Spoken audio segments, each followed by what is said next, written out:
Hi, I'm Gateside Baby. This is for Rock Radio UK, and today a little find of a band across the pond. They sent a submission in a little while ago, about a month ago now, and I thought, well, we've got to get these guys in to speak to. This is Raising Arizona. Hello, Hi. How you Hi. going? how you doing? You're all looking very smiley, all very cheerful and happy. Always. Is that always the way? Sometimes. Some Yeah. of us more than others. Yeah. That's Trying fair. to keep it positive. Yeah. Raising Arizona. So tell me about yourselves. Where are you from? So, we are based out of East Coast in the United States, specifically Jersey. Um, I guess New York City. How far, guys, are we from New York City? That would be a good pinpoint. Like 30 minutes without traffic, maybe like an hour with Yeah, Yeah. Yeah. yeah. So, 45-minute train ride. yeah, not so bad. And I know our name is a little bit deceiving. A lot Yeah. of people think we're in Arizona, but we're not. I was actually born in Arizona, so the band it's kind of like a pun on me being born and being from there, and it's also an ode to the movie. I love that movie. So Are we I talking know, about the Nick Cage movie? yes, the Yeah. Nick Cage movie. Yeah, I Um, remember watching that years ago. I'm showing my age actually when it first came out. it's a great movie, and when I first named the band, I honestly didn't think so many people would know the movie. But at this point, like the name is stuck, and a lot of people, know us by it. So we're gonna go ahead and just keep the name, and it's keep repping it. Okay, okay. So how long have you been a band? I mean, you've not got a great body of music out on iTunes or Spotify at the moment, so it's you can't have been going that long. Yeah. So there was a lot of different band members, and changes in how we manage it and stuff. So that kind of took a little bit of extra time. I founded the band, I would say, about maybe 4 or 5 years ago. Hmm. Um, but things didn't really start getting serious until I would say about 2 years ago.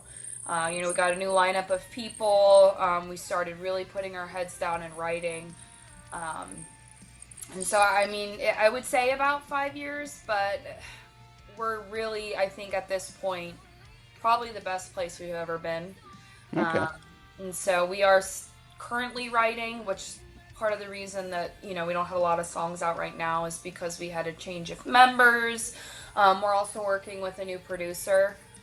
He's incredible. His name's Brooks Betts from Mayday Parade, which is a bigger band in the U.S. here. I'm sure they've done shows Mm. in Europe as well. So he's been really helping us channel our sound to kind of get a new image. And so, things are in the works right now. Okay, so just tell me your sort of like influence and your sound. Describe to the listener who may be watching this or the viewer who may be watching this, sort of what you're about. I mean, let's go with Stephen and Colin with these. They've been quiet so far. Oh man. All right, Steven, you go ahead. I knew that was coming. I'm looking over to you. Or am I looking Um, the other way? I don't know. I would say we're definitely more of like a heavier alternative, but not just alternative. We do have aspects of new metal, as Zach would like to point out. We're a little more aggressive on the guitar, but Hmm. we still have a lighter vocal with Sarah, as she has an amazing voice, as you can tell. Mm. Um, Not as like screamo with the vocals, but still heavier melodic riffs with more like overdrive distortion. But still being able to have really catchy hooks and choruses and be able to bop along and vibe along to the songs. Yeah, yeah. Yeah. Okay. I was gonna pinpoint that too. It's like it's easy to come from like, especially like on the vocal side, we kind of almost have two vocalists in a way with Sarah and with Zach. Zach is able to provide like a lot of the heavier stuff that Sarah is not able to. But what works with Zach's vocals too is he's just so able to like, get into the grunge of all of it. Yeah, yeah, yeah. He, He he's provides not more like a raw afraid emotion to for. Yeah, for he's not sure. afraid to do that, and it helps us see what we need to kind of go with for a song. Mm. Like I think we're pretty diverse in our writing, to be honest. That being said, we're not like coming out with like a New Orleans trad beat or anything like that. Like obviously we stick to our ground. Not trying to shit on that music or anything. Like sorry about that. Don't worry. But yeah, like obviously, like I grew up on that music and all that, but like you kind of know where you have to have your boundaries at, and it's like here it's in the alternative rock slash new metal phase or fusion, you could say too. Yeah. So it's very like kind of exciting to work with because you just don't know what the next day of work is going to look like. So I really enjoy it from that perspective, to be honest. Right. Okay.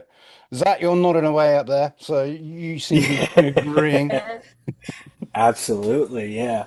It's really cool for us to come from different walks of life and to be able to write stuff that we all can come in and really love and hone in and just put the time to. I come from, metal, I come Mm. from hard rock, I come from metalcore, post-hardcore, and gent and stuff like that. And for me to come into a band where Colin is very, jazz and, jazz influenced, going to school for drums, which shows because obviously he's got a heck of a talent on the drums and stuff. And Steven to have that influence and that as well with emo and punk and Sarah having that alt side, it reminds me a lot. And I'm personally a fan of this band. I'm not sure a lot of people are, but it reminds me a lot of Limp Bizkit, where Fred is so big into grunge and rap, and Wes Borland's big into that like metal scene, and John Otto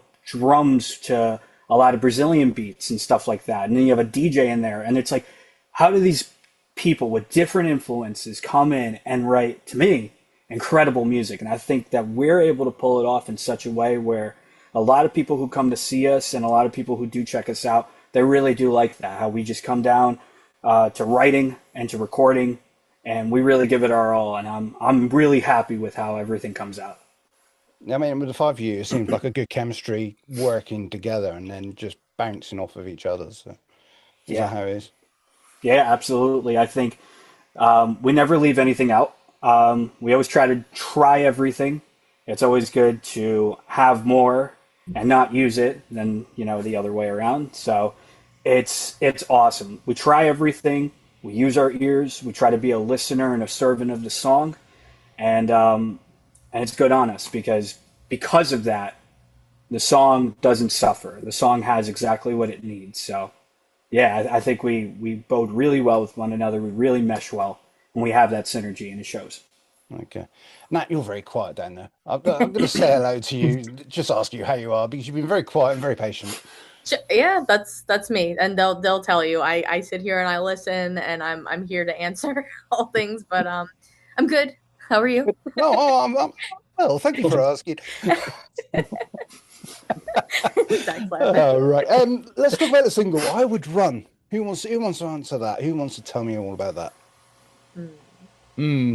I can see a raising their hands there. Everybody wants to go jumping there. Oh, it's me. It's cool. I'll jump in. I'll try to speak on the behalf of the song. So, when I tried out for the band a long time ago, I would say 2022 was when I auditioned for the band. We had Sarah had a different lineup at the time. I was auditioning, and they were kind of working on the song, and it was completely in a different direction at the time. And I would say about a couple years after that, I like writing, and I'm a night owl, especially when I used to work in retail, because I would used to get like closing shifts, so I would have a lot of time at night to just write. And so I asked Sarah, I was like, "Hey, do you still have this song? Because I'm like getting hit with a lot of words and a lot of like inspiration." And she gave me everything, and I just listened to it, and I spent an entire night just, just doing everything a little bit different, lyrically, musically. And I thought to myself, like, wow, this is great. And my version of the song was probably like closer to 6 minutes. So I kind of made it a little theatrical and a little drawn out. And, fast forward now to this year, working with Brooks, he really helped us kind of like say what is important to the song, what can we leave out of the song, what as a listener would people find mundane, and he really just kind of simplified it. He kept a lot of what worked and what didn't, and got rid of what didn't. And yeah, I mean, it's incredible. I mean, we were able to kind of bring it down to about 3.5 minutes. A lot of ideas were already kind of coming from everybody. Brooks gave us a lot of pointers, a lot of suggestions, a lot of recommendations, and we took it and, pun intended, we definitely ran with it. So I knew it was coming. yeah, there was no way I saw around it in your brain. I was like, oh no, he's gonna say it. Yeah, there was no way around it. So, I mean, it's awesome to work with somebody like him to really see the vision and double down on it. And his years of experience being in Mayday Parade and being able to tour and having songs that both chart and certify, for gold and platinum, and all that stuff. It's just incredible the knowledge and how much of a student he is after all this time with music and still is able to teach us. And, again, very happy with the results. Really happy with how it all, came together. So, yeah. Excellent. Now, you all seem very happy about the song. So, if you're pleased, then everybody else surely is going to be pleased listening to it. Yeah, I Oh, think for sure. True. Yeah. I think I also want to add one thing, if you don't mind, which was really cool about this song, um, is that originally I wrote the main hook. It said, it was from the point of view of the singer. So the point of view was, I'm going to run away from my problems. Like, I will run. Like, I'm going to run away. And when we brought it to Brooks, he said, well, what if you switch it? What if you said, I would run, as in you are telling the listener you should run away, instead of the other way around? And it completely changes the perspective of the song, and it turned into somebody being vulnerable and wanting to run away from a problem, and it turned it into, no, I am strong, and you don't get to treat people like that, so you should be the one to run away. And it's just a cool little fact about this song. It completely changed the perspective and the feel of the evolution of this song, which is, I love it. I think and there's more like it, that's Okay. going to be coming. But that's one of the reasons why we're so attached to this song specifically, because it also brings in a lot of new sounds too that we're going for. And I have to mention this because I know you're in the UK. My favorite band in the entire world that I take a ton of inspiration from is The Muse. Beatles. And the Beatles. Oh, yeah, But yeah. Them Muse, too. like, I am obsessed with Muse. Followed them my whole life. Like, I have them tattooed on my arm.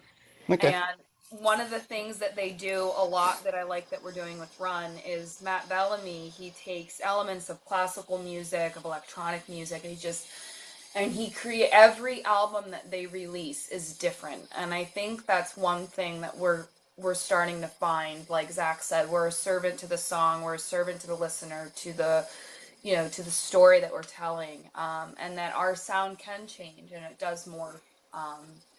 So I just wanted to add that in there because I'm like, I have to. I don't know if you're familiar with Muse, but I Well, uh, they grew up probably half an hour away from me. oh my gosh. Oh, So very good. I think they Teignmouth base. So yeah, I'm mid Devon. Actually, I think was it the last album?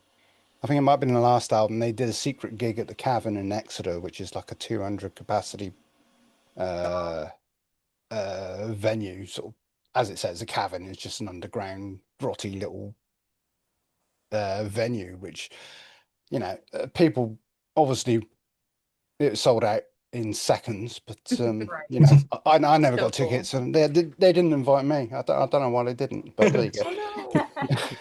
They missed out, I guess. Well, yeah, I mean it's their loss, but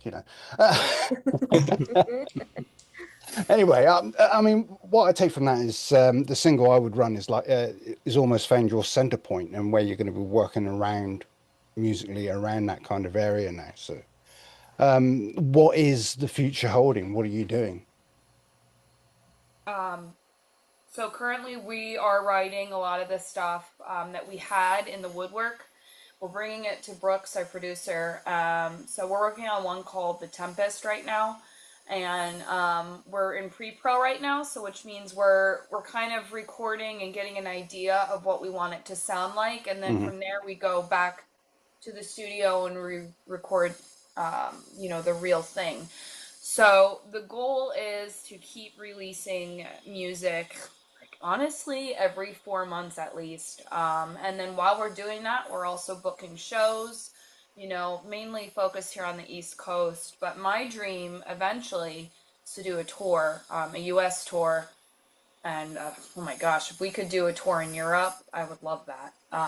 So keeping our goals on the horizon and working towards that and the grind is constant. So I can't do it without these guys. They help me so much. Like there's so much behind the scenes besides the writing and the playing that goes in running in an original band.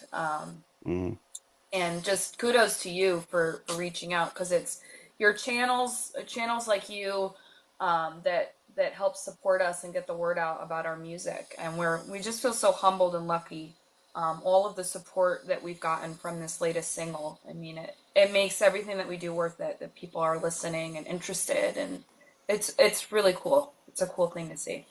Well, if we didn't have bands like yourself, we wouldn't have a radio station. So it's, That's true. We help each other out. It's a self-fulfilling circle, shall we say. So, well done for you guys for just working and keeping going, because I know how hard it is for fledgling bands to be noticed, to pay all that money out on recording, and just, for very little return. I mean, a few cents you get on streaming revenues and stuff like that. Yeah. And the focus on like single artists, especially too, I think that has shifted mostly because of that, like how streaming royalties have been in the last like 2 decades even. And, they constantly say that's going to change and it never does. So it's kind of a risky move on our end to come out as like, a band. But I don't know. I love that challenge because so many people are doing it, but they don't get to the level that we're striving to, that we're trying to get to. I'm not going to say we're there yet, but we're actively working towards that. I mean, it is our journey to Mordor right now. We're doing what we can, bearing this ring among us. But we're going to do it, even if I have to carry you, Mr. Frodo. I actually just watched all the Lord of the Rings. That was good. The classic films. It's just, you're preaching to the converted, I'm afraid, on that. We're all really weird, but it's a good weird. Well, I had picked up on that vibe, but I didn't like to say anything. But I won't ask which one is Gollum, but you can talk amongst yourselves. And I vote to be Aragorn, please. No chance, fella. Moving swiftly on. I mean, I should ask which one of you is the biggest diva, and this is like a question that splits bands and causes rifts and stuff like that. God almighty, Sarah. Who said that? Yeah, I probably would say it's me, but like that comes with being a lead singer. You have to be. It's you. Shall we move on? I think just that statement alone proves what she said was right. I have who it is. Just that statement. But you have to be.